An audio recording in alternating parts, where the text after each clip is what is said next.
नमस्कार दोस्तों, फिर से एक बार मैं विमल टमटा आपका हार्दिक दिल से, आपका तहे दिल से स्वागत और अभिनंदन करता हूं रोज़मर्रा न्यूज टीवी पर। तो दोस्तों, आज मैं फिर आपके सम्मुख कुछ अच्छी खबरें लाकर पहुंच चुका हूं। तो जो पहली खबर मैं आपके सम्मुख प्रस्तुत कर रहा हूँ, आपको सुना रहा हूँ। दोस्तों, आपने कभी ना कभी तो लंबी यात्राएं की होंगी रोडवेज बसों के माध्यम से। जैसे कि आप पिथौरागढ़ से कभी देहरादून गए होंगे, या पिथौरागढ़ से अभी आप दिल्ली गए होंगे, लखनऊ गए होंगे, बरेली गए होंगे, टनकपुर गए होंगे, हल्द्वानी गए होंगे। तो देखा ही जाता था कि रोडवेज के जो चालक और परिचालक थे वो अपनी गाड़ी को उसी स्थान पर रोका करते थे जहाँ पर होटल मालिक से या रेस्तरां के मालिक से उनकी सांठगांठ होती थी। उनको भी कुछ ना कुछ वहाँ पर फ़ायदा होता था, लेकिन इसका खामियाजा भुगतते थे जो यात्रा कर रहे हैं बस में, वो पैसेंजर, वो यात्री। क्योंकि दोस्तों, कई बार झड़प हो जाया करती थी, खाने के रेट कुछ और होते थे, और जब पे करता था यात्री तो वहाँ पर उससे कुछ और ज़्यादा रेट वसूले जाते थे होटल द्वारा या रेस्तरां द्वारा।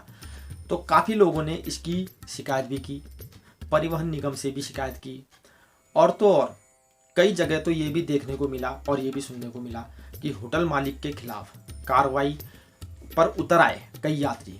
लेकिन हम कह सकते हैं कि भाई लास्ट में होना जाना तो कुछ नहीं था, साठ गांठ करके मामले को सुलझा दिया करते थे।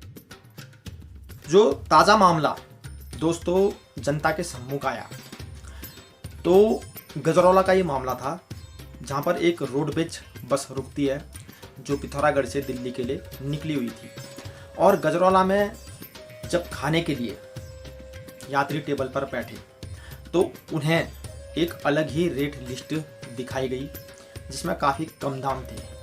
लेकिन जब यात्री वो खाना खाता है जो उसने मंगाया कम दाम देखकर, और खाना खाने के बाद जब वो पे करता है, जब पैसा देता है, तो वहाँ पर उसको साफ ये कहा जाता है बिल्कुल क्लियरिटी के साथ कि भैया आपने जो खाना खाया है उसकी कीमत 100 नहीं बल्कि 300 रुपये है। तो जब यात्री ये बोलते हैं कि भैया लिखा तो आपने कुछ अलग था और मांग कुछ अलग ही रहे हो, तो वहाँ पर यात्री के लिए जोर ज़बरदस्ती करने पर उतारू हो जाते थे होटल स्वामी और उसके जो नौकर वगैरह, जितना भी इसका स्टाफ होता था।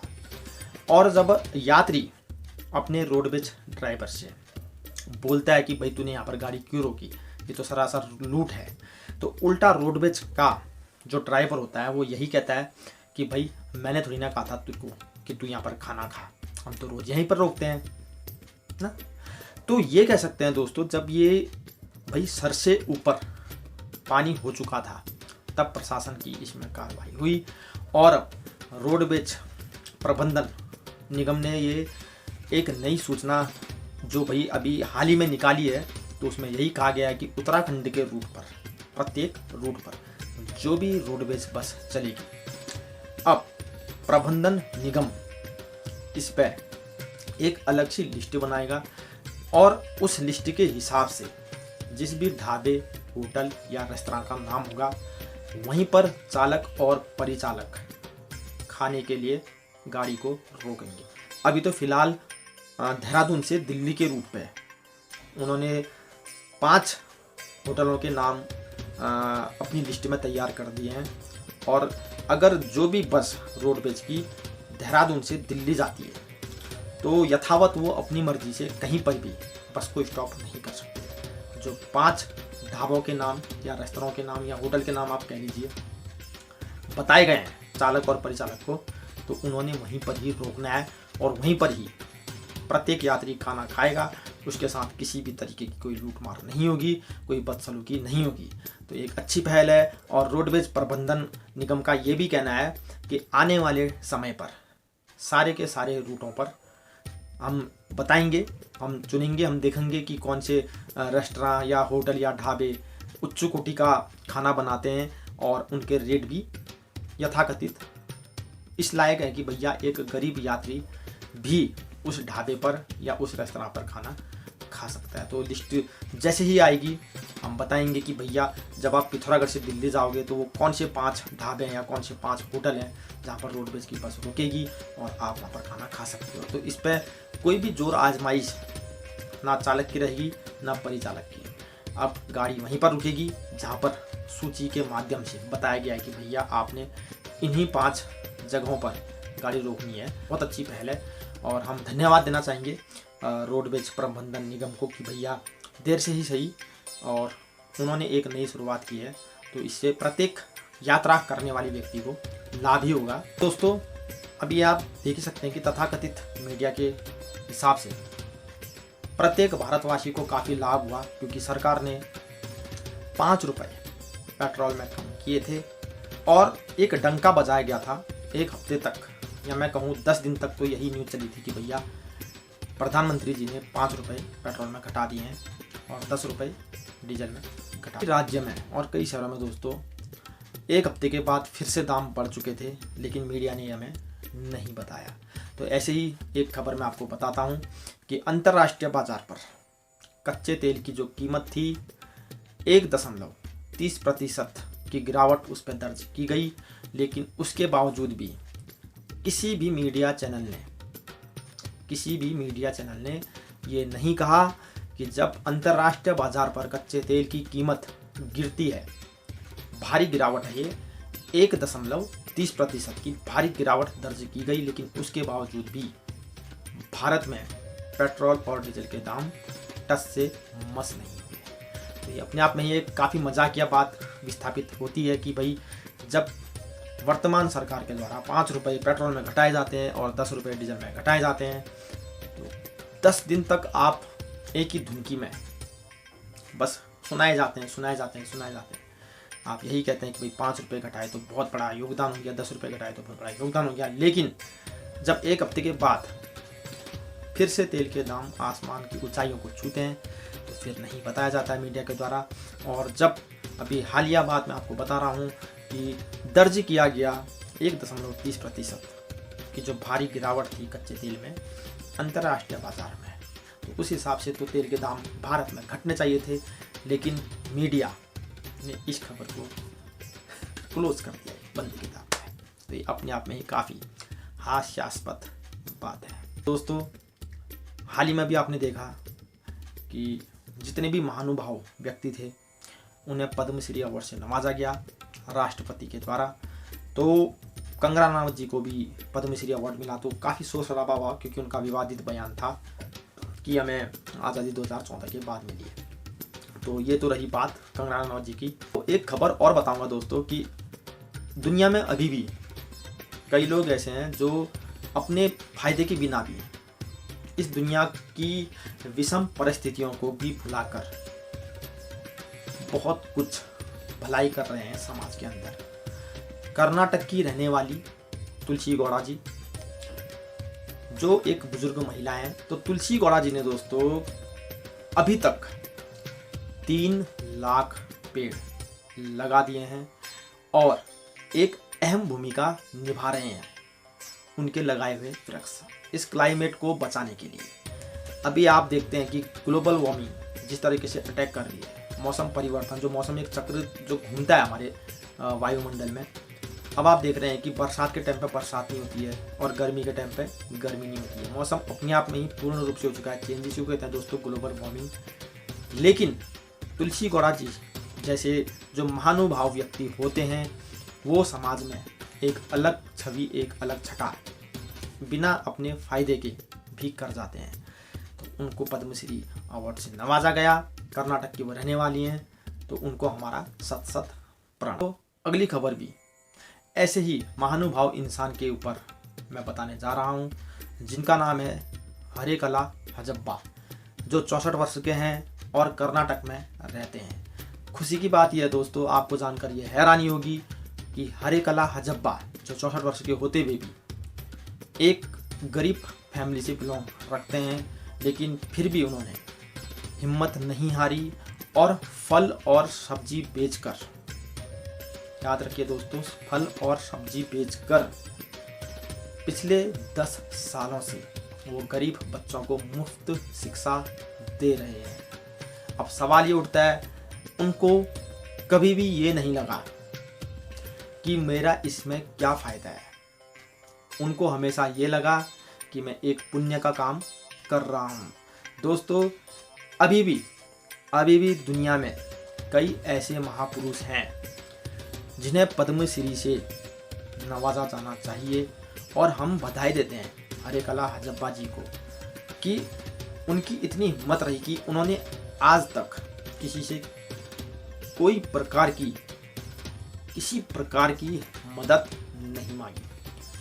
उन्होंने हिम्मत रखी, जज्बा रखा, हौसला रखा, और फल और सब्जी बेचकर पिछले 10 सालों से गरीब बच्चों का खर्चा उठा रहे हैं और उनको उच्च कोटि की शिक्षा दे रहे हैं मुफ्त में। तो हरेकला हजब्बा जी को द ह्यूमन नेचर की टीम की तरफ से, मतलब तहे दिल से, ऐसे महापुरुषों को तहे दिल से हमारा सत नमन। अगली खबर आ रही है बीकानेर से। तो बीकानेर में उज्ज्वला गैस कनेक्शन के माध्यम से अनेक गरीब परिवार को सिलेंडर तो बांट दिए गए, लेकिन जब तक वो सिलेंडर भर सके उन्होंने भरा, लेकिन ज्यों ही सिलेंडर के दाम एकाएक बढ़ते गए, और आज आप देख सकते हैं कि कई राज्यों में, कई शहरों में 1000 रुपए का सिलेंडर भरा जा रहा है। तो ये एक बहुत बड़ी चिंता का विषय है। वर्तमान सरकार ने उज्ज्वला गैस योजना के तहत गैस वितरण तो कर दिए, लेकिन वो ये नहीं सोच पा रहे हैं कि जब हमने फ्री में सिलेंडर दान दिए, गैस चूल्हे दान दिए, तो क्या गरीब परिवार प्रति माह 1000 रुपये का सिलेंडर किस तरह से भरेगा, ये सोचना पड़ेगा सरकार को। ये एक बहुत बड़ा सवाल है दोस्तों। सवाल इस बात का नहीं कि वो सिलेंडर नहीं भर पा रहे हैं, सवाल इस बात का है क्योंकि बीकानेर से ये खबर आ रही है दोस्तों। तो वहाँ जब उनका इंटरव्यू लिया गया तो उन्होंने यही कहा कि जब हम लकड़ियों में खाना बनाया करते थे तो वर्तमान सरकार ने यही कहा कि आपकी आंखें धुएं से जलती हैं, आपको उज्ज्वला गैस कनेक्शन लेना चाहिए, हम फ्री में दे रहे हैं आपको। हम भी खुश हुए, हमने फ्री में लिया, लेकिन आज फिर शायद समय अपने आप को दोहरा रहा है और हमारा गैस सिलेंडर से नाता टूटा जा रहा है, क्योंकि हम 1000 रुपये का सिलेंडर भरने में असमर्थ हैं। अगर हम 1000 रुपये का सिलेंडर भरते हैं तो फिर हम अन्य काम या अन्य जो हमारी ज़रूरतें हैं, जो हमारा खाना है, जो दवाई पुड़िया है, तो उसके लिए हम पैसा कहाँ से लाएंगे। तो वो यही कह रहे हैं कि अब समय अपने आप को दोहरा रहा है। लकड़ियाँ लाया करते थे और उसके जो जहरीले धुएँ आते थे, जो जहरीली गैसें आती थी, उसमें अपनी आंखों को फोड़ा करते थे। दोस्तों, गलती यहाँ पर गाँव वालों की नहीं है, गलती यहाँ पर सरकार की नहीं है, तो फिर गलती है किसकी? आपके मन में यही आ रहा होगा। दोस्तों, सरकार को अपना हित समझना है। सलाह के तहत लाखों नहीं करोड़ों लोगों को गैस वितरित किया गया, ये बहुत अच्छी पहल थी, लेकिन साथ ही साथ वर्तमान सरकार ने ये भी सोचना चाहिए कि 1000 रुपये का सिलेंडर वो कैसे भरेंगे, और अगर वो 1000 रुपये का सिलेंडर भरते हैं तो फिर फ्री जो उज्ज्वला योजना थी कहीं ना कहीं ये फेल हो जाएगी। दोस्तों, हमने जंगलों को बचाना है, इसका एक बहुत बड़ा इफेक्ट जंगलों पर पड़ता है। दोस्तों, अगर लाखों करोड़ों परिवार जंगल से लकड़ियां लाकर उसमें खाना बनाते हैं तो कहीं ना कहीं हमारे जंगल भी एक विकट और विषम परिस्थितियों का शिकार हो सकते हैं, जंगल भी तबाह हो सकते हैं, जिससे इफेक्ट ये पड़ेगा, अगर जंगल तबाह होते हैं तो सीधी सी बात है, जंगली जानवर शहर की तरफ आएंगे, और जब जंगली जानवर शहर की तरफ आएंगे तो मनुष्य और जानवर का आमना सामना होगा, जिसमें जीत होगी जानवर की। ये बहुत ज़्यादा दोस्तों एक चिंता का विषय है, एक ऐसा सब्जेक्ट है जिसमें सरकार ने होमवर्क करना होगा। अगली खबर मैं लाया हूँ हिमाचल से। हिमाचल का एक बहुत ही प्यारा और खूबसूरत शहर है जिसका नाम है ऊना। तो सरकार ने पहली प्राथमिकता दी है ऊना शहर को, जो हिमाचल में है। तो दोस्तों, ऊना शहर से अब शुरुआत हो चुकी है अंडरग्राउंड पाइपलाइन की। अगर अंडरग्राउंड पाइपलाइन से 300 रुपये की बचत हो रही है प्रति माह, क्योंकि अगर अभी सिलेंडर के दाम हो रहे हैं 1000 रुपये, तो ये मान के चलिए सीधे 700 रुपये, यानी कि आपके 300 रुपये बच जाते हैं। तो 700 रुपये में एक महीने में आपको जो है कि वहाँ पर पे करना पड़ेगा, क्योंकि खबर यही निकल के आ रही है कि मौजूदा जो सिलेंडर है उससे 300 रुपये सस्ती पड़ेगी आपको अंडरग्राउंड गैस पाइपलाइन। तो अभी जो ये ट्रायल है, ये अब देखने वाली बात होगी कि भाई ऊना शहर में जैसा कि अंडरग्राउंड लाइन तो बिक चुकी है और प्रत्येक परिवार को अब वहाँ दिया जा रहा है कनेक्शन। तो अगर ये चीज़ सक्सेस हो जाती है ना, कहीं सरकार का अगला चरण यही रहेगा कि अंडरग्राउंड गैस पाइपलाइन पूरे भारत में दी जाए, भले वो पहाड़ी क्षेत्र हो या शहरी क्षेत्र। ये थी आज की न्यूज़ और मैं उम्मीद करता हूँ कि जैसा आप प्यार दे रहे हैं हमारे रोज़मर्रा न्यूज़ टीवी को, वैसा ही प्यार आप बनाए रखें, क्योंकि हमें भी अच्छा लगता है आपके लिए यूनिक खबरें लाने में और आपको भी अच्छा लगता है हमारी यूनिक खबरों को सुनने में। तो दोस्तों आज के लिए बस इतना ही। आपका पत्रकार बंधु अब लेता है आपसे इजाज़त। दीजिए मुझे अब आराम। न्यूज़ लानी है मैंने आपके लिए, करना है मैंने यही कहा। धन्यवाद दोस्तों।